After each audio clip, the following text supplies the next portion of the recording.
Okay, thank you for being here. We show you registered as Jennifer Jones on behalf of the Texas General Land Office and the School Land Board, and you will be testifying neutral, is that correct? That is correct. Okay, you may begin. All right. Good morning, Mr. Chairman and members. I'm Jennifer Jones, the Chief Clerk and Deputy Land Commissioner of the General Land Office.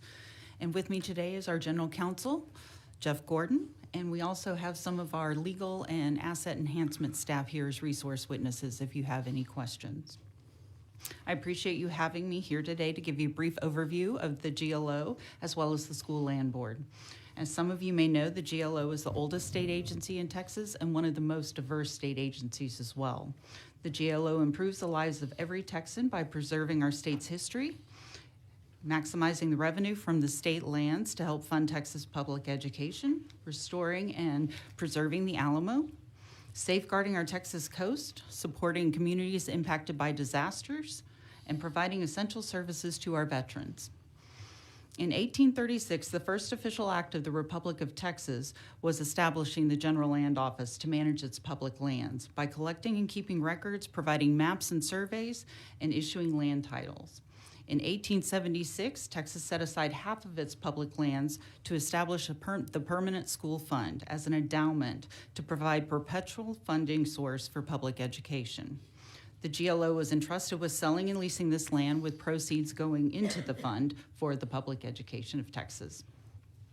In 1939, the legislature created the School Land Board within the GLO to supervise the agency's management of these lands and the selling and leasing of those.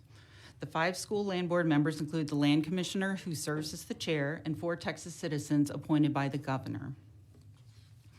Today, the Permanent School Fund consists of a diversified portfolio of over 13 million acres of state lands and mineral interests, royalty earnings, and property holdings. Together, the GLO and the School Land Board generate revenue for the Permanent School Fund through the sale and lease of land, the lease of oil, natural gas, and mineral interests, commercial easements, and the management of the diverse real property investment portfolio. In the last 2 fiscal years, GLO and SLB have generated nearly $3.5 billion in revenues for the Permanent School Fund. And as I mentioned, some of the other more diverse areas that we are, the GLO is also the custodian of the Alamo and is currently in the middle of a $550 million renovation and restoration of the Alamo complex, which is expected to be fully completed in 2027.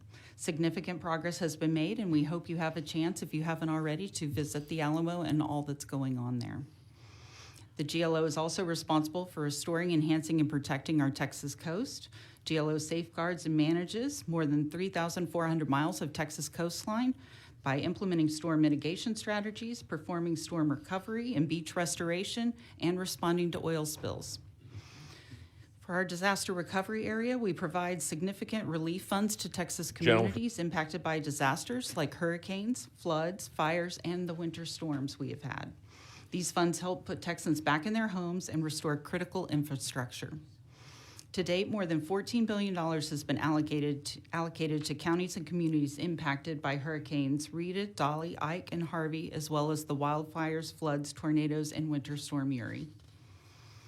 Finally, the GLO fully supports our Texas veterans, military members, and their families through the Veterans Land Board.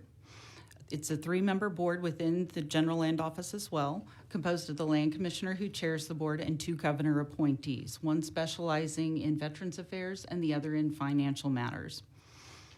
The Veterans Land Board offers land, home improvement loans to veterans, operates 9, soon-to-be 10 veterans nursing homes, and operates 4, soon-to-be 5 veterans cemeteries. As you can see, the General Land Office has an extremely diverse mission, and to accomplish this mission, we have a biennial budget of about $2 billion, which is mostly federal funding, and 870 dedicated staff. And under the leadership of Commissioner Buckingham, we are committed to serving all Texans and serving them well. And that completes my testimony, and happy to answer any questions. Members have any questions? I'll take one. It's actually just a statement. I want to say thank you all for showing us the Alamo this weekend. It was really awesome to see how many improvements y'all are making on that. Like, I think a lot of people that come to visit the Alamo will be really impressed when it's finished. Millions of Texans. Thank you. Thank you. Really glad you got to see some of that. Go ahead, Dr. I thought Veterans Affairs deals with a lot of issues with veterans, but I hear that GLO is doing nursing homes and all that too. Correct. Can you share a little bit more light? Certainly. Is just the property management or actually the No, we actually contract out for the operator of those. Trying to get all my. The Overseeing the budgeting. 9 nursing homes that we have currently are Amarillo, Big Spring, Bonham, El Paso, Floresville, Houston, McAllen, Temple, Tyler, and we will be opening another one hopefully at the end of this month in Fort Worth. And so we contract out for the operation of those, but we do the oversight of those of the operations. And then we also have events as well out there to make sure that our veterans are certainly honored in the way that they should be. And our executive secretary of the Veterans Land Board is Tony Dale, a former representative, and he oversees the Veterans Land Board and all of its operations at the GLO. Any other members with questions? Okay, thank you for your testimony. Thank you. Thank you. The chair calls Miriam. I need help on this last name.